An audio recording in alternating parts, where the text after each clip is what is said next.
Challenge দিচ্ছি, কোথায় টাকা, যা কিছু আছে যেভাবে পায়।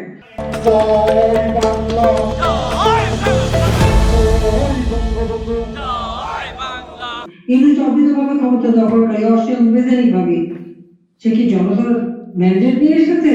জনগণের ম্যান্ডেট নিয়ে তো আসেনি, তাহলে তার কি অধিকার আছে? কোন দল থাকবে থাকবে না? আজকে আওয়ামী লীগের প্রায় 2-3 হাজার নেতা কর্মীকে সে হত্যা করেছে ইতিমধ্যেই, এখন আবার সিদ্ধান্ত নিয়েছে। একটা কথা আমি আপনাদের স্মরণ করতে চাই, তার মেটিকুলাস ডিজাইনে ছিল প্রথমে আন্দোলনের নামে একটা ধোকা দেওয়া, নিজেরা মানুষ হত্যা করে, এই ছাত্র হত্যা করে আওয়ামী লীগের দোষ চাপিয়ে তারা সরকার উৎখাত এবং এক দফা। আমি কিন্তু পদত্যাগ করিনি, সাংবিধানিক ভাবে জনগণের ম্যান্ডেট নিয়ে আমি কিন্তু সরকার গঠন করেছি, প্রধানমন্ত্রী। ইউনুস কিন্তু কোন জনগণের ম্যান্ডেট চাইনি, দখল করেছে, একেবারে গুন্ডামি করে দখল করেছে। কাজে আজকের বাংলাদেশে যতগুলি সিদ্ধান্তই তারা দিক, অবৈধ সরকার যত সিদ্ধান্ত দেবে সবই অবৈধ বলে গণ্য হবে। অবৈধ ক্ষমতা দখলের দায় আপনাদের বিচার বাংলার মাটিতে হবে ইনশাআল্লাহ। মানুষের করা ক্ষমতার বাইরে আওয়ামী লীগের সময় নাকি সব দেশের দাম এত বেড়ে গেছিল, মানুষের জীবনই নাবিশ্বাস ছিল, সেটা আমাদের অপরাধ। আমার প্রশ্ন, আমি তো সরে গিয়েছিলাম, মাত্র 20-25 মিনিটের জন্য আমার জীবনটা বেঁচে যায়। আওয়ামী লীগ চলে যাওয়ার পর কি জিনিসের দাম কমে গেছে? কমাতে পেরেছে তারা? সে কমানোর মতো ক্ষমতা আছে? তত লুটপাটে ব্যস্ত, অর্থ সম্পদ বাড়াতে ব্যস্ত। আজকে আমাদের সময় যে আলু 40 টাকা কিনতে পারতো, 30 টাকায় কিনতে পারতো, এখন তো 100 টাকা দিয়ে কিনতে হয়। যে পেঁয়াজ 50 টাকায় কিনতে পারতো বা 30 টাকায় কিনতে পারতো, সেই পেঁয়াজ এখন 150 টাকায় কিনতে হবে, 115 টাকায় কিনতে হবে। আর এখন এই ডিসেম্বর মাস, এই সময়টা আমাদের তো তরি তরকারি সবজিতে বাজার ভরে যায়, মাছ মাংস সবজি সবকিছুর দাম কমে, এখন দাম বাড়ছে কেন? কারণ তাদের লুটে খাওয়ার কারণে। আজকে এক এক শিল্প প্রতিষ্ঠান ধ্বংস করেছে, প্রত্যেকটা মানুষের জীবনে অতিষ্ঠ করে তুলেছে, ব্যবসায়ীদের গ্রেফতার করে জেলে ঢুকাচ্ছে অথবা অর্ধেক কথা দিচ্ছে বা তাদের উপরে জুলুম শুরু হয়ে গেছে। সরকারি কর্মকর্তা কর্মচারী তাদের অত্যাচার, তাদের চাকরি থেকে বের করে দিচ্ছে অথবা তাদের ওএসডি করে রাখছে, তাদের বিরুদ্ধে মামলা, প্রায় 25 জন সরকারি অফিসারের বিরুদ্ধে মামলা দিয়েছে, 3 জন সাবেক প্রিন্সিপাল সেক্রেটারি তারা কারাগারে। একদম শব্দ যিনি ক্যাবিনেট সেক্রেটারি ইউনুসকে শপথ অনুষ্ঠান যে পরিচালনা করলো তার বিরুদ্ধে মামলা দিয়ে দিয়েছে। তাদের হামলা মামলা আর ওদিকে স্বজনপ্রীতি, লুটপাট, দুর্নীতি, চরমভাবে দুর্নীতি করে যাচ্ছে। গ্রামীণ ব্যাংকের হাজার হাজার কোটি টাকা পাচার করেছে, গ্রামীণ ফোনের টাকা পাচার করেছে, সাধারণ মানুষের একদিকে অর্থ চুষে খেয়েছে, আর একদিকে এখন প্রত্যেকটা জিনিসের দাম বাড়িয়ে মানুষের জীবনটাকে অতিষ্ঠ করে তুলেছে।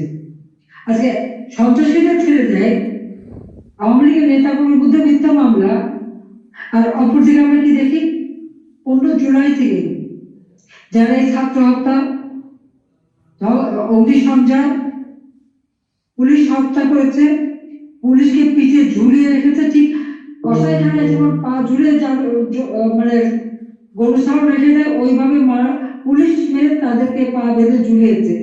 আওয়ামী লীগের নেতা চিনাজার প্রেসিডেন্ট, তাকে জুয়েল, আমাদের গাজীপুরের এরকম অগণিত গ্রাম, একেবারে বিভিন্ন অঞ্চলে, ওই যে সাতক্ষীরার একটা উপজেলা, একটা ইউনিয়নের 4 জন নেতাকে হত্যা করলো, এরকম প্রত্যেকটা উপজেলায় ইউনিয়নে প্রতিটি এমন কোন জায়গায় যেখানে আওয়ামী লীগের নেতা কর্মী একজন একজনকে হত্যা না করেছে। আর সকলের বাড়িঘর লুটপাট করা, সবথেকে বড় কথা সন্ত্রাসীদের ছেড়ে দাও, আওয়ামী লীগের বিরুদ্ধে মিথ্যা মামলা দাও, খুনিদের ছেড়ে দাও, আর যারা 15 ফেব্রুয়ারি থেকে এই ধ্বংসযজ্ঞ এবং হত্যাকাণ্ড ঘটিয়েছে, পুলিশ হত্যা করেছে, আওয়ামী লীগ নেতাকর্মী হত্যা করেছে, সংখ্যালঘুদের উপর আক্রমণ করেছে, তাদেরকে দায় মুক্তি দেওয়া হয়। আমাদের বিরুদ্ধে যতই মামলা দিই, সব মামলা মিথ্যা, ভুয়া। কারণ যারা অপরাধ করেছে, দায় মুক্তি দেওয়ার অর্থ হলো এরা যে অপরাধ করেছে সেই অপরাধটাকে স্বীকার করা, এবং সেটাই স্বীকার করেছে যে এরাই অপরাধ করেছে, কাজে তাদেরকে দায় মুক্তি দিয়ে বিচারের হাত থেকে মাফ করে দিয়েছে। আর নিরীহ মানুষের উপর অত্যাচার চালাচ্ছে, কাজে এই অত্যাচার নির্যাতন বেশি দিন চলতে পারে না। সমস্ত মিথ্যা মামলা প্রত্যাহার করতে হবে। ওই সরকারি কর্মকর্তা কর্মচারী তাদেরকে হয়রানি করা বন্ধ করতে হবে। আমাদের নেতাকর্মী যারা কারাগারে তাদের মুক্তি দিতে হবে। যাদের বিরুদ্ধে ওয়ারেন্ট তাদের সেটা প্রত্যাহার করতে হবে। 4 মাস তো হয়ে গেছে, আমরা নাকি শত শত কোটি টাকা বানিয়ে ফেলেছি। আমি, আমার ছেলে মেয়ে, আমার বোন, বোনের ছেলে মেয়ে সব মিলে শত শত কোটি টাকা বানিয়েছে, বিলিয়ন বিলিয়ন ডলার করে বানালাম। ঠিক আছে, আমি চ্যালেঞ্জ দিচ্ছি, কোথায় টাকা? নিশ্চয়ই তারা খুঁজে বের করতে পারবে, কিন্তু সে তো এত শক্তি সারা বিশ্বব্যাপী, আর তাছাড়া তারই তো বহু জায়গায় তার অগাধ সম্পত্তি। তাহলে সে খুঁজে বের করুক, একটা জায়গায় দেখা যে আমরা এই টাকা বানিয়েছি বা এই টাকা দিয়েছি বা করেছি, দেখাতে হবে তার। এটা যদি না দেখায়, ছাড়বো না। তার কারণ ওয়ার্ল্ড ব্যাংক তো বলেছিল পদ্মা সেতু সব আমরা দুর্নীতি করেছি। আমি তো চ্যালেঞ্জ দিয়েছিলাম, দুর্নীতি তো প্রমাণ করতে পারেনি। আমার বোনকে পর্যন্ত ফাঁসাতে চেষ্টা করা হয়েছিল। তারপর কি হলো? ফেডারেল কোর্ট সে কানাডায় তারা তো রায় দিয়েছে যে ওরা সব অভিযোগ ভুয়া, মিথ্যা। আমরা নিজের টাকায় পদ্মা সেতু করিয়ে সারা বিশ্বকে দেখিয়েছি বাংলাদেশ পারে। কারণ জাতির পিতা বঙ্গবন্ধু শেখ মুজিব বলেছিলেন, কেউ দাবায় রাখতে পারবে না, বাঙালি কেউ দাবায় রাখতে পারেনি, পারবেও না। কিন্তু আজকে এই যে মিথ্যা ভুয়া মামলা দেওয়া এবং হয়রানি করা, আর এদিকে যারা অপরাধী তাদেরকে দায় মুক্তি দেওয়া,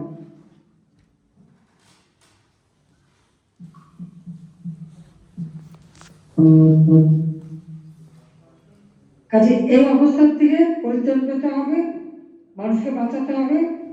আমার একটাই কথা, সীমা ছাড়িয়ে গেছে, যারা প্রবাসে তাদের আরো সক্রিয় হতে হবে, দেশের অভ্যস্ত যারা তাদেরকে সহযোগিতা করতে হবে। আর সেই সাথে সাথে এখন থেকে প্ল্যান করেছে, সে সমস্ত ইউনিয়ন পর্যায় পর্যন্ত এজেন্ট লাগিয়েছে, তার হাজার হাজার কোটি টাকা খরচ করছে। ইউনুস কোথায় আওয়ামী লীগ আছে, কে একটু প্রভাবশালী, কে বিত্তশালী, তাদের খোঁজ দিচ্ছে, কারা বেশি পপুলার তাদের খোঁজ দিচ্ছে। আর বাড়িতে বাড়িতে যে এখন আওয়ামী লীগের নেতা কর্মীদের গ্রেপ্তার করবে না, এখন খালি খুন করবে।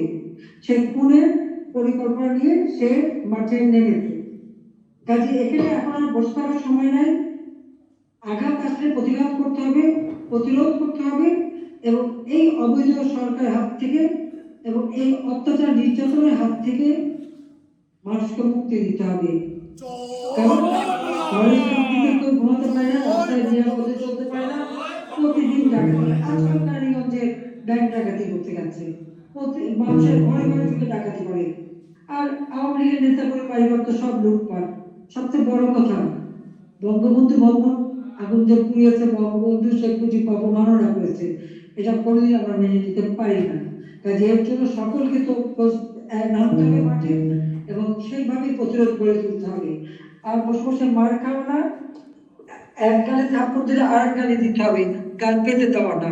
পরিষ্কার কথা আমার, সবাই আমার নির্দেশটা আমি সেই নির্দেশই দিলাম যে প্রত্যেক দেশের কৃষক, শ্রমিক, মেহনতি মানুষ, সমস্ত ইন্ডাস্ট্রি বন্ধ, শ্রমিক বেকার, কাজ পায় না, দিন মজুর কাজ পায় না, রিক্সাওয়ালা কাজ পায় না, পেটে তাদের ভাত নাই, সার পায় না, কৃষক জমি চাষ করতে পারে না, বয়স্ক ভাতা, বিধবা ভাতা, প্রতিবন্ধী ভাতা, মুক্তিযোদ্ধা ভাতা, বৃত্তি, উপবৃত্তি সব বন্ধ, সমস্ত টাকা লুটে খেয়ে গেছে।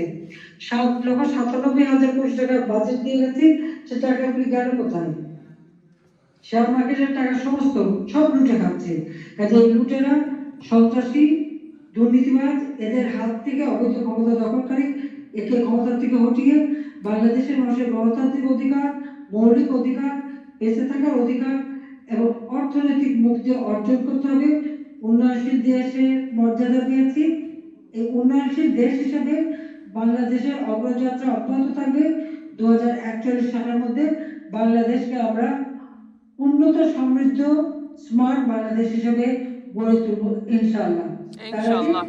এই দুষ্কৃতিকারীদের হাত থেকে দেশকে মুক্ত করবার জন্য সকলকে ঐক্যবদ্ধ হয়ে যা কিছু আছে যেভাবে পারেন সেটা নিয়ে আপনারা এটা মোকাবেলা করবেন, কাজ করবেন। এদের হাত থেকে, এই সুদখোর, দুর্নীতিবাজ, খুনি, সেই মেটিকুলাসলি ডিজাইন করা মাস্টার মাইন্ড খুনি ইউনুসের হাত থেকে দেশকে ও দেশের মানুষকে বাঁচাতে হবে। এবং তার ওই উপদেশটা, চেলা চামড়া সব কটারই বিচার বাংলা মাটিতে আমরা করবো। এই প্রতিজ্ঞা আজকে সবাইকে নিতে হবে। সবাইকে ধন্যবাদ।